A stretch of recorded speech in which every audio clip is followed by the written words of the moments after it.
Silat, or as he's called in Japanese, Shirato, is a highly skilled Kushan assassin whom we first came across during a tournament in which he fought against Guts. The end result was pretty lopsided, as Guts took down the adroit assassin. Nevertheless, Silat wouldn't remain complacent for long. He would later attack the Band of the Hawk under the cover of night. His agile skills were on full display against Casca, as he easily took her down to the ground. And if it weren't for the well-timed return of Guts, Casca and the Band of the Hawk might have met their doom that night. Guts instead took on the Kushan warrior and made him look like a novice in the process. I mean, he caught Silat's chakram like they were kids' toys and used air pressure to effectively neutralize his deadly Arumi. After suffering an embarrassing defeat, Silat etched Guts' name to the forefront of his mind and disengaged from the losing battle. Now on the surface, Silat's combative, opportunistic mentality seems to be a thorn in Guts' side. Take into account that Silat commands the powerful and resilient Bakiraka, and his presence cannot be ignored.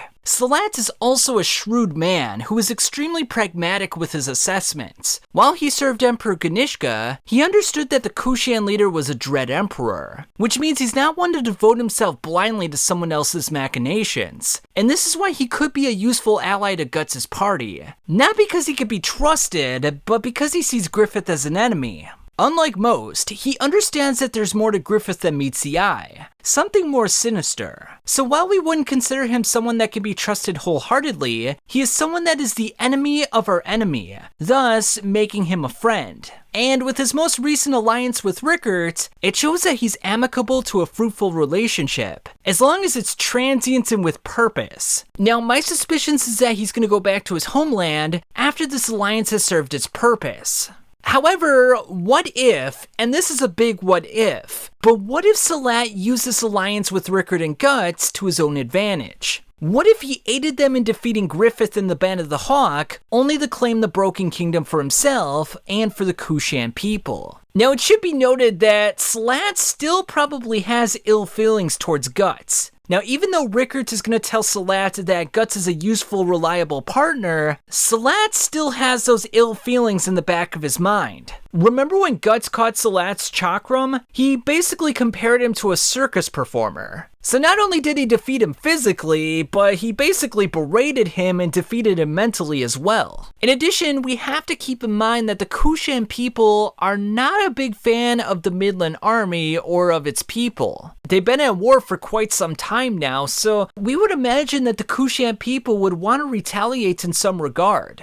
I mean, after all, the Midland Army did destroy a huge segment of the Kushan army, so I would imagine those negative feelings are still residing within Silat and the Bakiraka. Now at first, like most people, I just assumed that Silat would integrate himself into the Guts' party when he allied himself with Rickert. But that might have been too generous on our part. Guts has, after all, taken down many members of the Bakiraka, dating all the way back to the Golden Age arc during their rescue mission of Griffith. There was also another instance in chapter 134, where Guts slaughtered a bunch of Kushan warriors while he was making his way to the Tower of Conviction. And it just so happens that Silat and the Tapasa had a front row seat for this bloodbath, adding another reason for him to detest the Black Swordsman. Now I get it.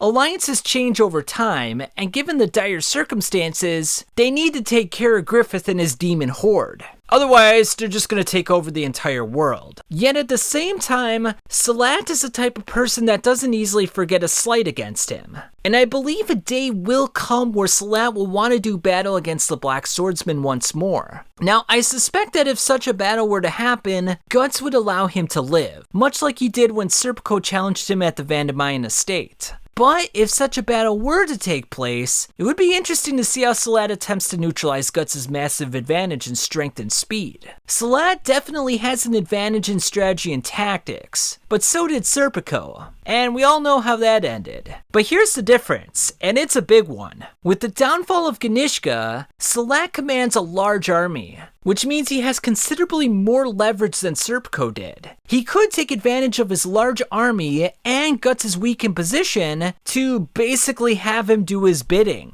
Heck, he could even hold various members of Guts' party hostage until he gets what he wants. It may even come down to a situation where he's like, look, Guts, join me in the Kushans, or die by the Kushans' hands and watch all your loved ones get slaughtered.